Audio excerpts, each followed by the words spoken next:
Okay, good morning, everyone. Our subject for today is talking about which path will you take.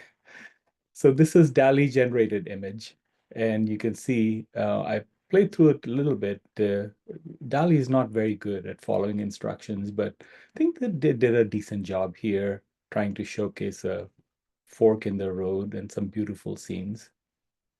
Um, Radia Perlman had her picks of industry jobs as she got close to finishing her undergraduate degree at MIT. She stayed back to pursue graduate studies to work on networking protocols. And today, she's fondly known as the mother of the internet for her many amazing contributions to the field. Fei Li, picture you see on the left here, affectionately known as godmother of AI, was at crossroads when she completed her undergraduate degree at Princeton. She decided to go for a PhD at Caltech and then went on to create ImageNet, on which much of computer vision and AI rests today. Jeff Bezos, on the other hand, also went to Princeton for his bachelor's in computer science. He decided to end his academic journey there and join industry. Same with Tim Cook, CEO of Apple. He got his bachelor's at Auburn. And then there's Sergey Brin and Larry Page. Larry and Sergey put their PhD at Stanford on hold to start Google. For Fei and Radia, grad school offered a pathway to deepen their expertise and satisfy their curiosity. For Bezos and Cook, industry offered the excitement and purpose of seeing their work in action. Brin and Page turned to academia for their curiosities, but then rushed to industry to bring their ideas to fruition. All of their choices were different, but each followed the path that resonated with their unique passions and values. A majority of you are at the cusp of taking the next step. And as you set foot to aspire for greatness, a word that has been mentioned before, what path will you take? As you know, Professor Wade has invited me to share some thoughts on this subject, so let's start. As we go forward, I will sprinkle anecdotes from my own life choices, especially when I was presented with forks in the road. I'll also be open to taking your questions at the end. This presentation should last about 20-25 minutes, so we'll have a lot of time for questions. One thing about Radia, these days you can actually see her walking our hallways in Peterson. She's a visiting faculty in our department and teaches internet security. And let me remind you again, people call her mother of the internet, and you can see her in our hallways. Let's kick things off with three simple truths that might help you guide your thinking about grad school. I call these the easy tag lane scenarios, and they're all based on how you're feeling deep inside. And that's why I call them your truths. First, many of you probably know what easy tags are if you live in Texas. They are the RFID-enabled passes that you put on your car so the automated reader can scan your pass ID as you drive through the lanes. Now, why do I call these life scenarios easy tag lane cases? And that's simply because sometimes life presents us with so much clarity that we see things way before we get to the fork in the road. And instead of slowing down, we simply whiz on by. So, to our first scenario, if you're finding yourself disengaged or bored with academic life, the decision is easy. Take a gap year, go restore a castle in France. I once contemplated that. Or straight away jump into the workforce.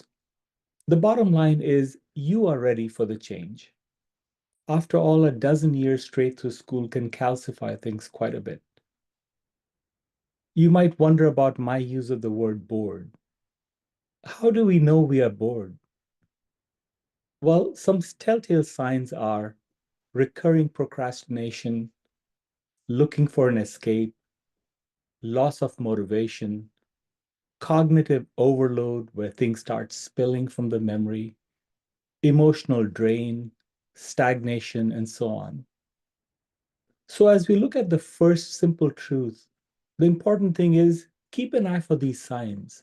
Ask yourself, are you feeling very disengaged or bored with academic life? Because that's the easy tag lane scenario. You can just go on, start working in a company, go for a change. Just the opposite of bored. If college has felt like it's just flown by and you feel like there's so much more to explore, stay back. What's 2 more years? After all, it's a space where you can dive deeper and really get into the nitty-gritty of your subject. Even back in my junior year of college, 40 years back, 40, I was designing autonomous vehicles. I had a fascination for how it would be for vehicles to run without human beings controlling them. And I actually spent a year designing a car on paper. I wanted to learn how big computing and communication systems would come together. And that's what drew me to grad school. So, simply put, if green lights for grad school are blazing, take that road. And finally, if you're someone who's good at making decisions quickly and adjusting as you go, don't overthink it. Trust your gut. Even if you make a choice that isn't perfect right away, you will have the skills and resilience to find your way and create stories that are worth sharing with your family. Here's the truth, too. Steve Jobs, co founder of Apple, left us with some famous advice, and this was delivered at Stanford graduation ceremony many years back. And that resonates with many people who face big choices. Here's what he said: do what you love. Doesn't matter the risks, doesn't matter the costs. He also said, don't live someone else's life. So if you want to leave Meta for a startup, go for it. One of my students did just that. And he left his family bewildered beyond words as to why he was doing that. Yet he followed his own path and he is thriving. We'll talk about him later in this presentation. Steve Jobs also talked about connecting the dots. While each decision might not make sense in the moment, over time these choices come together to form your unique journey. So, whatever path you choose, remember it is part of a bigger story. Okay, now that we have the easy stuff out of the way, let's dive a bit deeper into some considerations for each choice.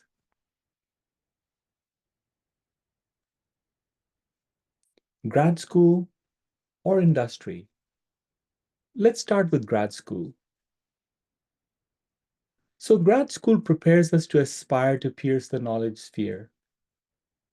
Matt Might has come up with an amazing way to explain this very point, and the link is right here for you all to play with. Imagine a circle that contains all of human knowledge. By the time we finish elementary school, we know a little. By the time we finish high school, we know a little bit more. With a bachelor's degree, we gain a specialty like computer science. A master's degree makes that specialty deep. Doing research and reading papers, something I've gone through, gets us close to the edge of human knowledge.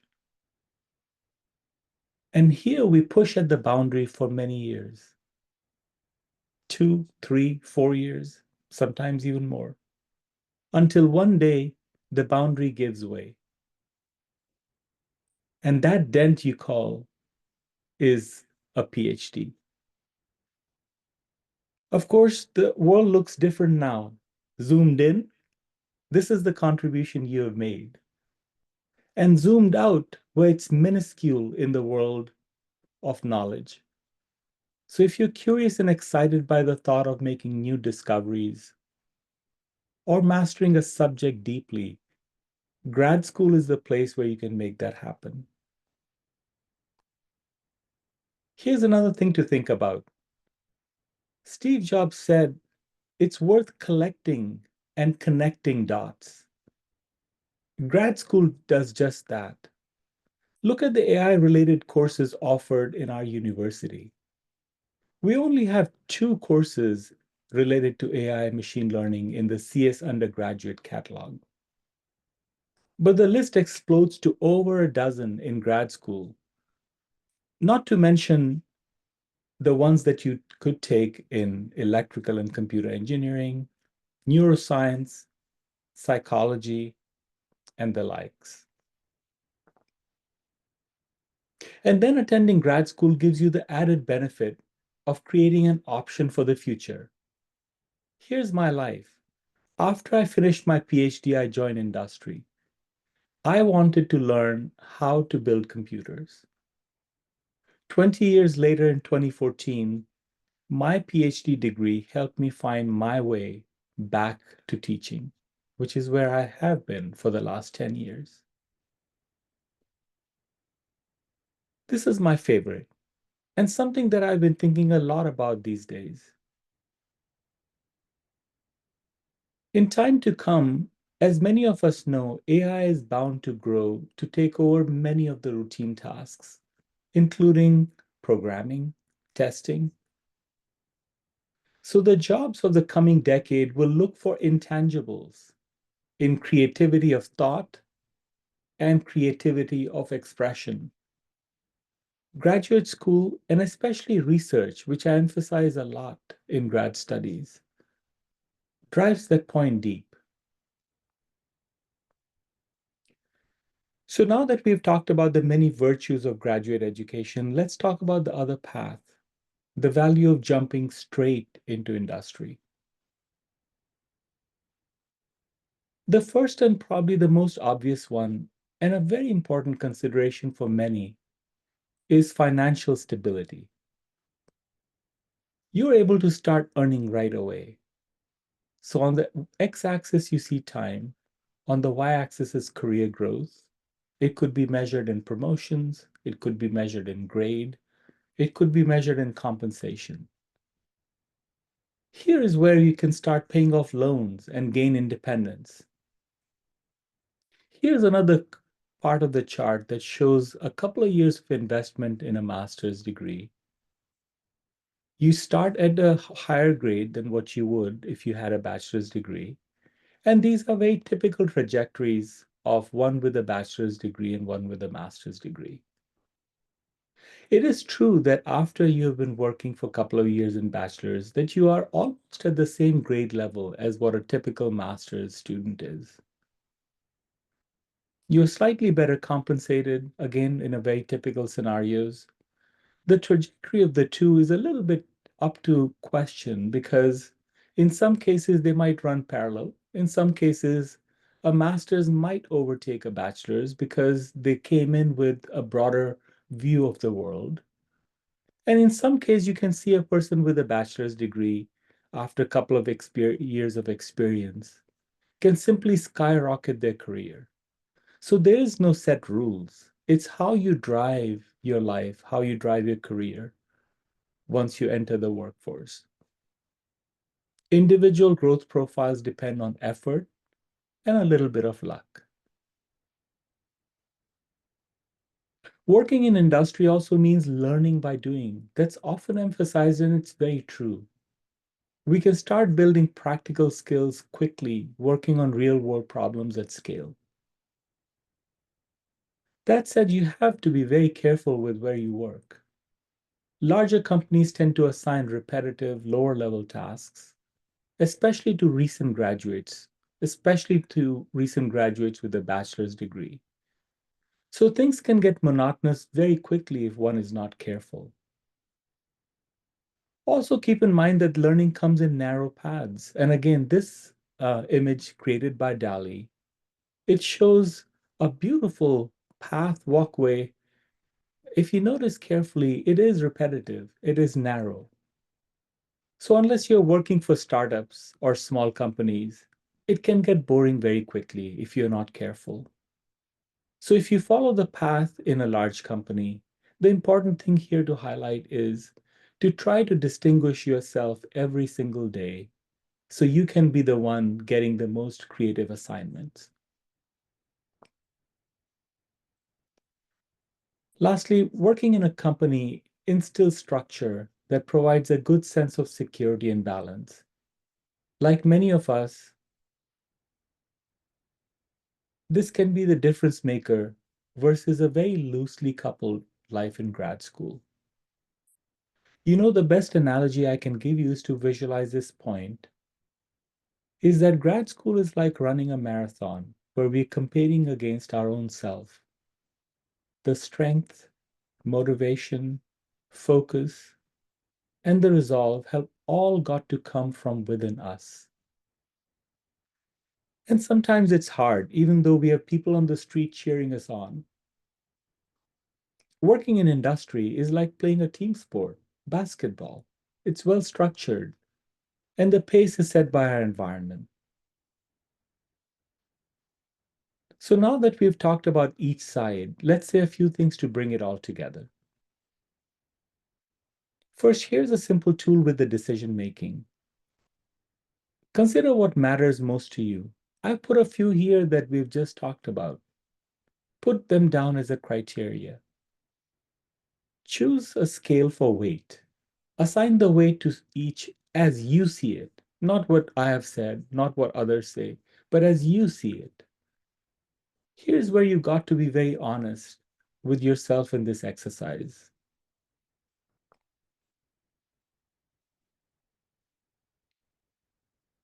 Score the grad school and industry options based on what's presented to you. This is an example for illustration, again on a scale of 1 to 5.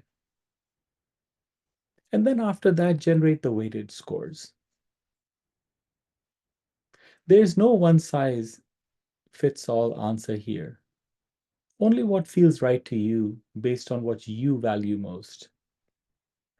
And here's the biggest thing that I've said to people every time I've presented something like this. After you've gone through this exercise, throw away these scores. Just the sheer act of listing these criteria that are important to you, and the sheer act of being truthful in assigning their weights as they matter to you is where the magic happens. Because the process makes us think deep, and again, it makes us reach for our truths. Finally, let's look at some real life examples from our very own computer science and engineering graduates. Let's see how different choices have led to their diverse, meaningful careers. Practically all of them graduated with a degree in computer science or computer engineering or computing. For instance, Zach went from a BS to an MS in industry operations. He now works for Micron Semiconductor in the field called operations research.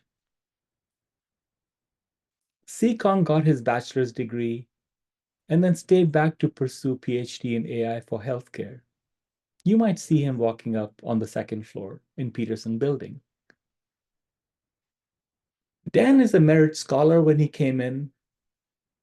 He got his bachelor's degree and then straight went into industry with Microsoft. But in a couple of years, he decided to start his own company. Dario decided to teach high school in Dallas. Remember, I talked about Julian who left Meta. Well, he cycled through a number of well-known companies, Goldman, LinkedIn, of course, Meta. He left it all and just went on to start Jungle.ai. Some of you probably heard him if you took my CS-181 class last fall or even this year. Himank started his PhD at Cornell. Midway, he came upon a great idea for a startup. And within 2 years, it became a solid acquisition for a large company called Rippling. And that's where he is running a large department. Dakshika joined Google after her bachelor's, and she's now thinking of returning to grad school. And finally, Kyle left his job to come back to pursue MS in atmospheric sciences, and he's now working at NCAR. So the bottom line is that these varied paths highlight about whether you choose grad school or industry, there is no wrong answer. Each person who's shown here and many others found their niche by following what felt right for them. Remember that this decision is just the start. You're going to continue and grow and change throughout your career. Let me end by quoting Robert Noyce, the co-founder of Intel, where I spent 2 decades in what was considered the golden period for the company. He said, don't be encumbered by history. Go off and do something wonderful. That's my wish for you all too. Thank you very much, and I'm open for questions.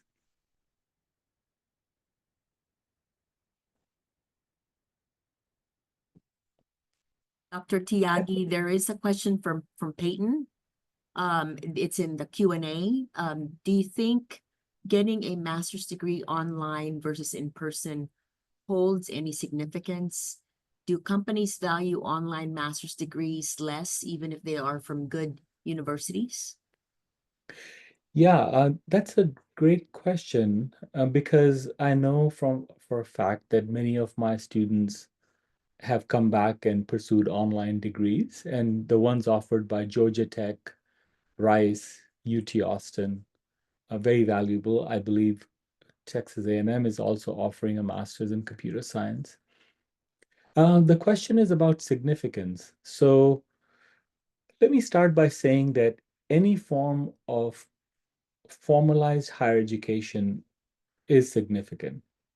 It shows to your employer, especially if you're working part-time while you're pursuing your online degree, that you are committed to learning something more. You committed to learning, to doing better. So in that respect itself, it showcases a part of your personality that an employer would find very valuable. Now comes about the question on value online, and uh, I will speak in absolute terms first, and then I'm going to also do a relative comparison with an in-person pursuit of masters. If you're pursuing online degree, and let's assume for now that it is pursued in part-time, because otherwise I imagine that one would just go and spend a couple of years in person. You're always juggling many different things. You know, your daytime job is the most important thing, and that is where your mind share is. So the learning you are receiving from an online program, and this is known to your employer, is going to be as much of discretionary time as you're able to afford. And it'll never come close to what it could be if you're pursuing a full-time graduate program. Online programs also suffer from a general cynicism or a doubt about the quality of the degree, no matter if it's from a well-known school like Georgia Tech or UT Austin. So to your employer, it might not be as compelling and effective as it is if you had gotten a full-time graduate degree. I will say, though, in the bottom line, it's what it does to you. If you think that you can bend the norm and acquire just as much value from an online degree as you would from an in-person degree, then that eventually is going to matter the most. Let me say a couple of things about in-person degree. I've always believed that pursuit of anything that you believe can lead you to greatness is something where you put your entire heart and soul into it. It is difficult to do if you're doing it online where you're separated from people, or if it is you're doing part-time. So in general, my advice is if you can afford the time and the resources, it's always a great idea to take a break, go do it in person, or stay back and do it in person. And when I say in person, I mean full time. But if you're not presented with a choice, what I said above with the value of online masters is going to serve you very well. Thank you, Dr. Tiagi. We have another one from Patralika. For PhDs, do you need to talk to a faculty member in that university before you apply for a PhD degree? Absolutely. You know, PhD is, and I've lived through it myself. And Professor Wade, you just completed your PhD, didn't you? I'm almost there, about to Almost there. Okay. but thank you though. Okay. No, Yeah, I know you're pursuing it. So, okay, that's good. So, I can tell you from my experience and then experience of those who I am advising. Um, PhD is more than just pursuit of a degree. It is putting your trust in someone who is going to guide you for the rest of your journey for a PhD. So it is like an interview process. Uh, as much as they deserve to know about you, which they do through your application material, it is important that you talk to them and see how they relate to you. What are their styles for how they pursue research? How do they approach, again, piercing that knowledge sphere that I talked about? It is important for you to feel one with that approach. And that's a huge value because the thing to keep in mind is that once you start, it is rosy in the beginning because there's promise of finding a great problem to solve. But along the way, there are going to be crests and troughs, the lowest of the points and the highest of the points. And at the lowest of your points, and I would say even at the highest of your points, you need someone to be the right person to guide you through success. And so, for that reason, I would say it's important that you make an effort to talk to a faculty member before you apply. thank you. That was great. From Jonathan, how do I get into grad school if I have not been preparing until now or after graduation? There is no expiration limit, there's many examples. People going for a graduate program. The way we grow up in society sometimes trains us to be on a treadmill in our life, and the part of the treadmill is the moment you complete your bachelor's degree, you're expected to already have something lined up. It could not be any further from the truth. You know, I remind you of Steve Jobs' words, uh, don't live someone else's life. And I know that's not implied in this question, but there is an implication in the question is that it's possible that with a late preparation, you might miss some time before you start your graduate education. Think of it as a gift, actually, in my opinion, because during that time, there's so much time for introspection, connecting with the family, connecting with your friends, and sometimes just taking a walk. So don't worry about it. Um, if you haven't prepared, well, tomorrow is the day to start, or maybe a month from now, and let time guide you through that process. It's perfect, perfect. From Sirish, if I don't get an internship or job out of college, should I go for a master's? Suresh, so I would say that based on some of the considerations that I've presented to you today about the value of a graduate education, my recommendation is it's always a good idea in life to have options, you know? So even in the scenario that you do not have an internship or job out of college, it is okay to follow both tracks. You can be looking for jobs while you're applying for graduate school as well. And it's great. Like when we go in a cereal aisle in a grocery store, as confusing and sometimes annoying as it is to see all these boxes, it's actually a good thing because as long as you have your criteria for what you want to do in your life, you want to be in a position to make a decision that works best for you. So my advice is yes. Perfect. And then Noah, um, and then also some unidentified guests. Um, do pre-recorded lectures and Zoom lectures have the same value for a grad degree, or is in person essential? And then a tie-in is how often are pre-recorded lectures done for grad school? Yeah, COVID changed our lives. Of course, colleges had online master's program, and those typically are pre-recorded. But I think your question is about attending grad school in person, and there pre-recorded lectures in Zoom. Um, we're having this conversation online, but it is synchronous online. So, and now you can even see my face. I believe that they have a little bit better human touch, and to the extent body language can communicate a point better, um, those, which is typical for a graduate course that is following a hybrid method. A synchronous online would definitely have near the same value as it would be for an in-person.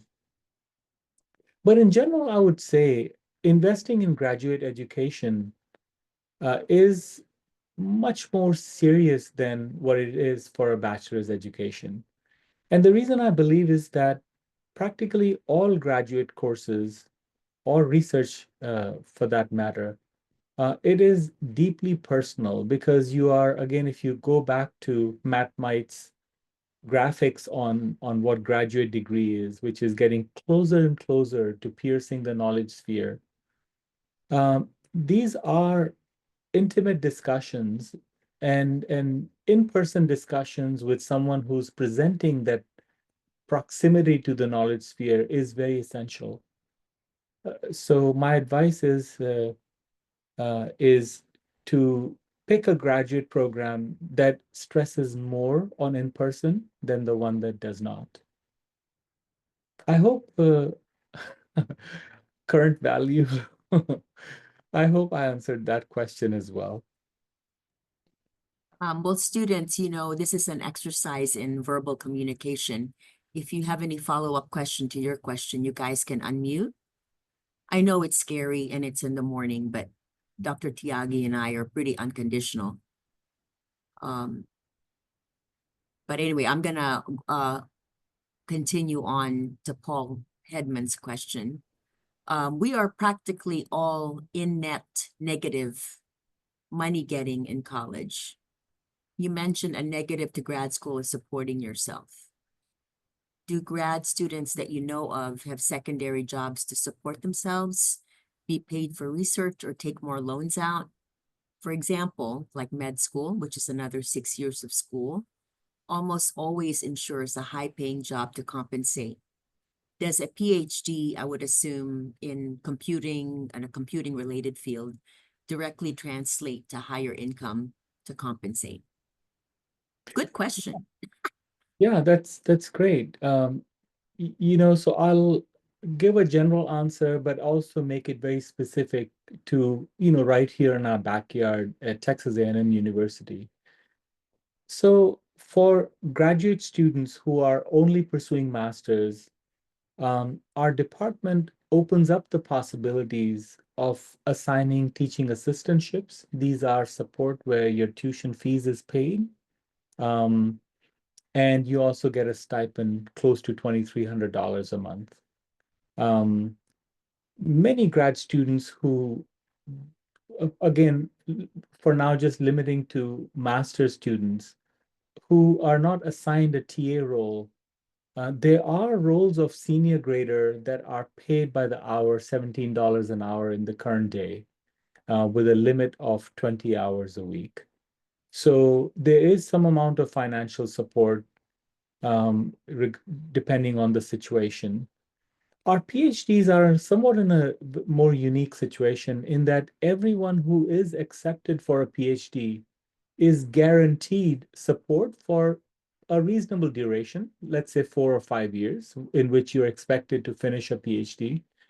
And during that time, the department guarantees paid tuition and fees, as well as a monthly stipend, again, $2,300 or so per month. So that's as far as compensation during the time you're pursuing your education, which is something other non-zero. That is not necessarily the case in bachelor's degree. Um, to get to your question about does a PhD directly translate to a higher income to compensate, the answer is absolutely yes. This information I'm about to share may be different from one company to another, but bachelor's graduates typically start with, let's say, grade level 3 and entry level for engineers, and a PhD would start normally at grade level 7. It takes a bachelor's candidate about 5 to 6 years to reach grade 7. That's typical. Again, people do better or worse.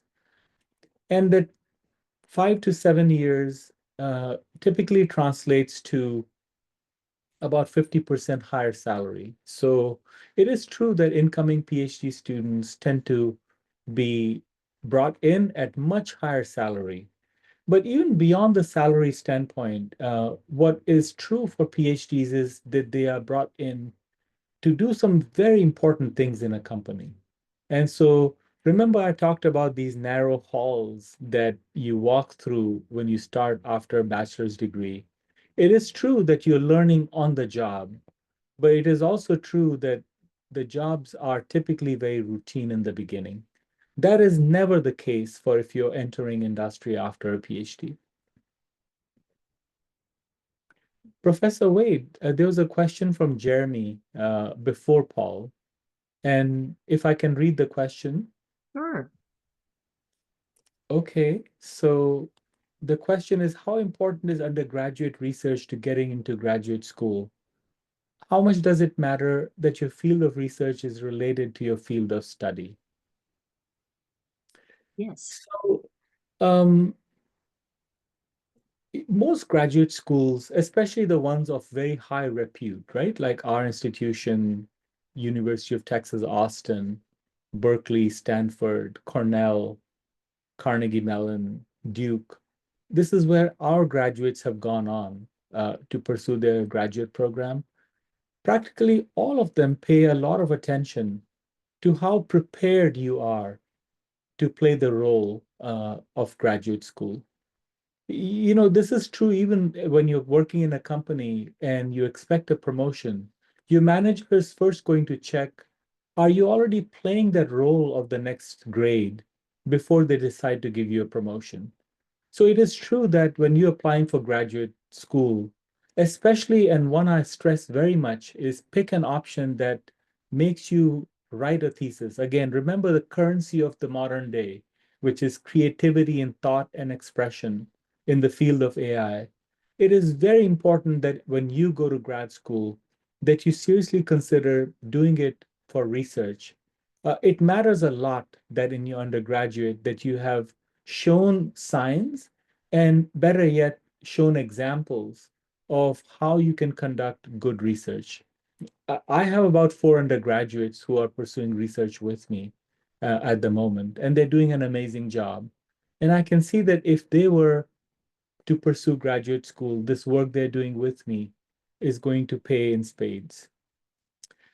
How much does it matter that your field of research is related to your field of study? Actually, this is typically the case that these fields are related, but it is not a requirement. When I was pursuing my PhD, I decided that I was going to research this field of coming up with some sophisticated statistical models that told chip makers how many of their chips were going to come out working in semiconductor processing.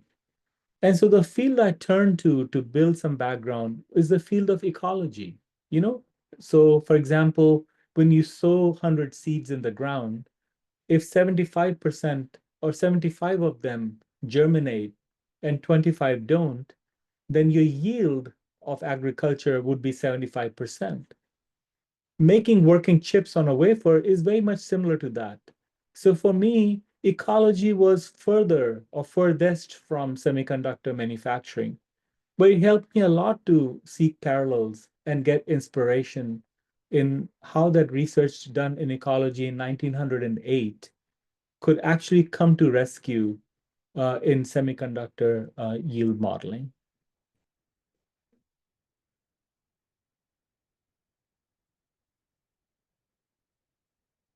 Do you want me to keep reading the questions? I'm happy to do it.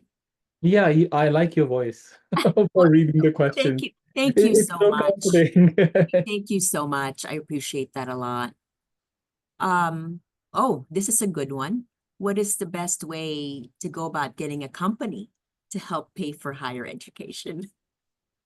Yeah, again, all these questions are so good, which just gives me so much joy to see like how deeply introspective you are and thinking about some of these decisions.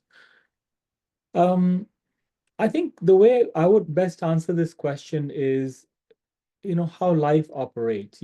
Anyone who bets anything of value on you is typically doing so with the idea of getting something in return. I wouldn't put that for your parents. I think for them, it's just an unconditional desire to see you achieve your best. And maybe in a intangible way, maybe that is an expectation, right? But outside of parents and family, in general, if someone is investing something in you, they're expecting something in return. So to answer your question, Michael, the best way you can get a company to pay for your higher education is by showing why they can put their trust in you, in that you will come out a better engineer on the other side, and that you are going to stay and work with them for at least some time to come. That question was courtesy of Michael. And I don't know, maybe you already answered this, Dr. Tiagi, in so many words. How does an industry, and this is from Archit, how does industry view one getting an MS versus an MEng? What are the pros and cons of both? Yeah, so I'm guessing here MEng means no thesis, just coursework. Is that correct? Right, that's right. Okay, wonderful.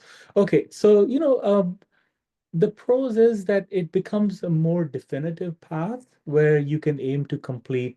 If it's just engineering, it's definitive path, one you can aim to complete with coursework in a year and a half, sometimes even less, depending on what courses you've taken in undergraduate. So that's a pro for engineering, is more certainty. The con of engineering, which I would say is a pro for MS, is again going back to my raising concern on how AI and machine learning are shaping our path of the type of jobs and who are more likely to succeed in that path. And that has to do with how creative are we in the way we express ourselves, in the way we think. And those really get a big hand from having done some amount of research while you're pursuing your education. Because it makes you think, it makes you write, it makes you express. And all of those are great skills to build before you go back to industry. Perfect. Um, this is from Sumit, who I know very well. He's a mentor in one of my capstone projects.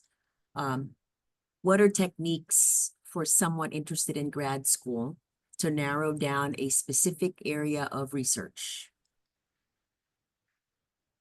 Yeah, so let's start with an assumption that you have not come into grad school knowing what you want to do. Let's start with that assumption. And that's the assumption for this question. Um, I think the best way I can answer this is ask your advisors, ask some of the senior students as to which courses are the ones that expose the breadth in a master's program the quickest. So would a course in advanced machine learning, a course in human computer interaction, um, a course in data science, would that be a good assortment, for example, to decide which part of machine learning and AI is going to be the one that'll interest you the most? So again, back to answering in a general terms, um, if you want to narrow something down, challenge yourself to tackle things that are broad enough a field that allow you to weigh their pros and cons and then figure out which specific vector you want to go down. Yeah. There's one question from Jeremy that was right before Sumit, at least in my side. So, Professor Wade, if you can read that. Uh, From Jeremy, how difficult is it yes. to pursue grad school after starting your career? What kinds of issues could make it difficult, and how can we navigate them? Yeah, so in life, we face inertia at every moment, and no time it is worse than after you have started your career. And let's say career being, pursuing something in industry where you're getting reasonably well paid. Um, Part about that is we build, so inertia is like literally, it's somewhat like you can equate it to weight. So inertia is also something that we fight in order to make a change. So, making tens of thousands of dollars a month, for example, being able to afford wonderful travel, invest in some prized possessions, maybe start a family, um, maybe take some commitments like buying a house. All of these are weights, right? That come around our ankles sometimes or step on our back sometimes. And so in general, it is, they make it difficult, but not impossible, right? And it all, again, if you're mindful that eventually you do want to come back to grad school, then it is a mindful exercise to not allow these weights to build around you, or even if they build, that you feel prepared to toss them aside for the sake of the higher cause. I hope I answered that question. There's going to be related questions. This is a combo Bargov and Lucas combination. Um, Starting with Barkov. The reason why I've always been skeptical of joining grad school because I'm really bad at undergrad. Might as well just join the industry ASAP. If undergrad is this bad, and yeah, it is bad. For me, anyway, it was bad. How tough could grad school be? Does this mindset make sense or am I tripping? And then combine that, Dr. Tiagi, with how do the classes from undergrad compare to grad school classes? What are the Mhm. average class sizes? Yeah, I earlier on in this presentation, and I don't know, Bhargav, if you were there in the very beginning. I talked about some simple truths, and I call them easy tag lane situations, right? Um, and I think like what you just stated, and it's hard for me to believe that you're bad at undergrad. I mean, you are in computer science because of your excellent preparation in school, and you already excelled at that. So, but let's take you for your word. um, I kind of translate that to maybe it is not motivating you, right? So one of the first things I mentioned as what can be an easy tag lane decision, you have an easy tag pass. You passing through Beltway 8 in Houston, and you're already getting signs that maybe something is not exciting, right? Something is not motivating. Maybe you feel a little sense of um, overflow, right? Uh, I think you already called it out. It's a very easy sign. Follow that sign. It's what's telling you join a company. And look, if you start getting bored in company, and if you heard what I just said about not allowing inertia to keep you tied to a certain engagement, you'd be fine. At that time, you'll just maybe decide to come back. So, how tough could grad school be? I think this is again, now I'm relating to question from Lucas. Graduate classes, by definition, are difficult. They are because you're trying to get to the depth of something. They are typically some are 30 or 40 in size, students in size, but these are more niche graduate classes. Texas A&M is a big school, as are so many of the other schools I mentioned earlier. Their early graduate classes tend to be, again, 60, 80, 90 people in a class. So class size, I think it could be typical of what your 400 level class is at Texas A&M. Uh, but these classes are tough, and they are for a reason. So, you know, depending on your temperament, depending on how you feel at the moment, watch for signs, by the way. It's important to watch for signs and do what you think is the right, not because, it is expected of you or, what you expected of yourself when you first started. Dr. Tiagi, the follow-up, how different, I don't know if you answer this, how different is grad school from undergrad classes? The Yeah, class size. in terms of sizes, it could be 40 students in an advanced graduate class, 30, 40 students. In early graduate classes, they could be just as large as the sizes of class at your 400 level. In terms of complexity, yeah, they are going to be more difficult. The other thing is that in graduate school, one is advised to stay closer to 9 credit hours, so that typically translates to 3 graduate classes. This is more institution specific, I'm sure, but would you say that grad classes are more independent, self-paced, than undergrad? Yeah, they are. And I think here I go with largely the expectation that instructors put on the students. And the assumption is that if you are in grad school, that you already have 4 years of, or something close to years of bachelor's, where you progress through advancing courses, and of course growing more maturity along the way, more independence along the way. So I think the general expectation from instructors is going to be that you're pretty much going to guide your own path. And so it'll show up in the assignments that they give you. It shows up in the policies that they establish for the class, and they tend to be more self-directed than otherwise. Perfect. Yeah, that's ditto. This is a Peyton, Micah combination. Hmm. How much from Peyton, how much should someone value the cost of a degree versus the university of degree is from? Mhm. Maybe this should just be a Payton question. How much does the university of the degree matter to employers? And is it worth to take on loans just to go to a prestigious university? Yeah, I'll answer it maybe two different ways.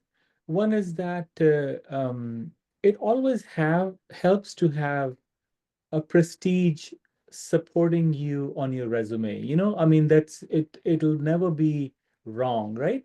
But I think the question that you're asking, Peyton, is what is the return on investment, right? We use the acronym ROI for that.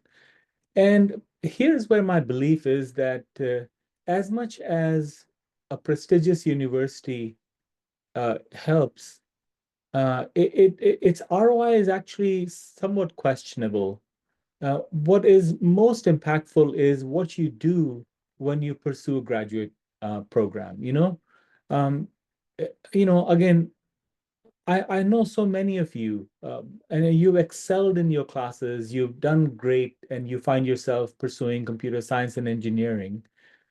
We can take it as a given that you are gifted already.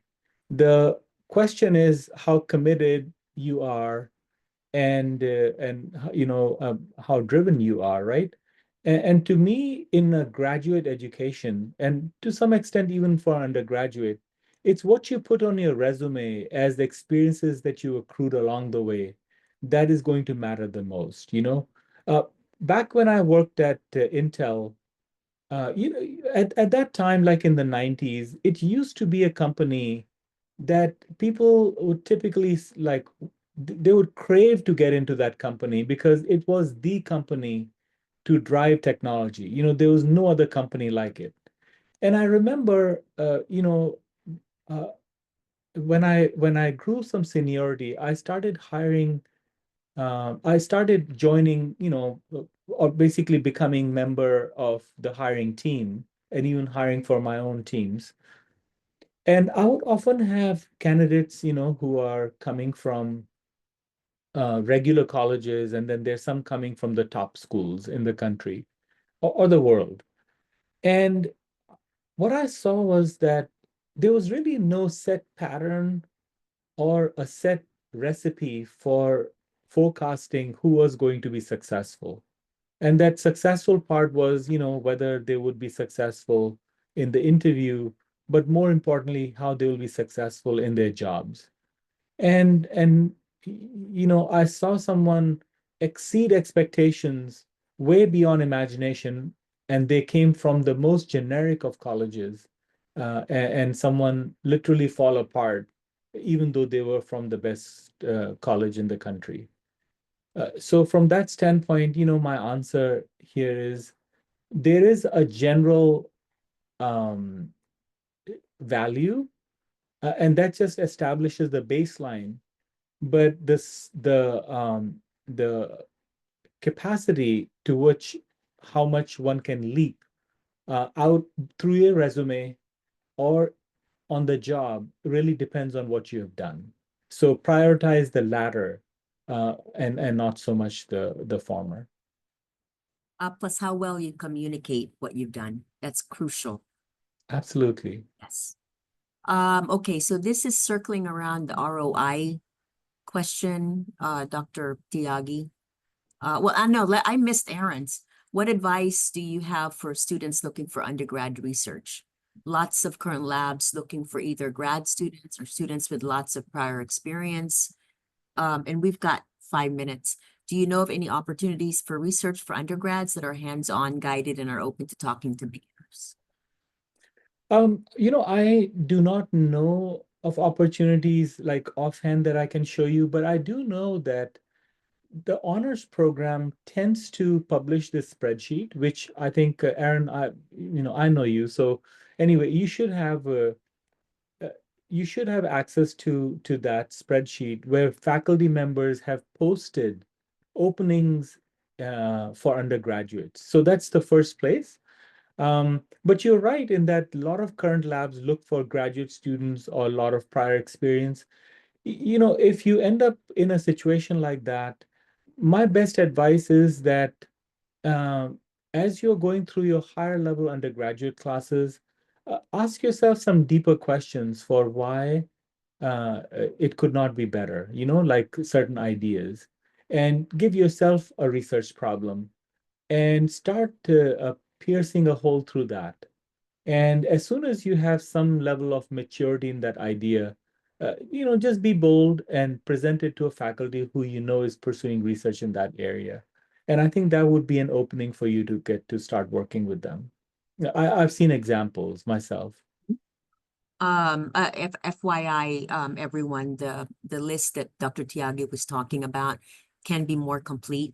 So this is where you really need to actively, seek advisors from the honor as far as being a part of the honor student.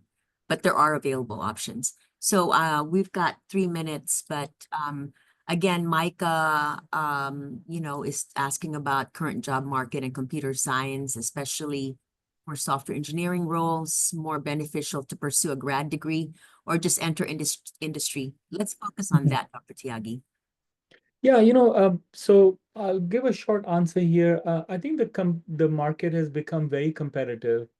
And so my general advice is give yourself the option to have an admission in a graduate program. Because for sure, if you can go in areas that are going through tremendous growth, that level of depth is just going to help you in the next step. Okay. And Paul, your question I think was answered earlier. And then low hit grad courses, do they emphasize project-based learning or are exams still a prevalent part of the curriculum? Yeah, that depends on the instructor. So That's Lloyd, right. in our one-on-one coming up, we'll have to talk about this. But That's right. That's right. but yeah, it depends completely, and you can pick and choose. That's important. Yeah, and if Lohit is interested in MEng, what would you say? Would you say taking multiple projects classes has similar benefit as doing research? Absolutely, yes. Yeah, but I'm going to impress on Lohit in my own one-on-one that he has to pursue a thesis. I Oh, can't let him get away that easy. yeah, okay. And then Ethan Curb, what is the value of an MS in CS? A lot of people ask that question. It seems redundant to Yeah. a BSCS. Make it in tech. Yeah, it depends from school to school. The masters in many schools, and I think ours is probably one of them also, but there's way better also. No, the what you stated here or what you've heard from people, it is true. It is enough to make it in tech, but I will say that the kind of the quality of understanding that one can get in a year and a half or 2 years in masters is so much. Uh, Look, I'm somewhat biased because I have gone through that long path.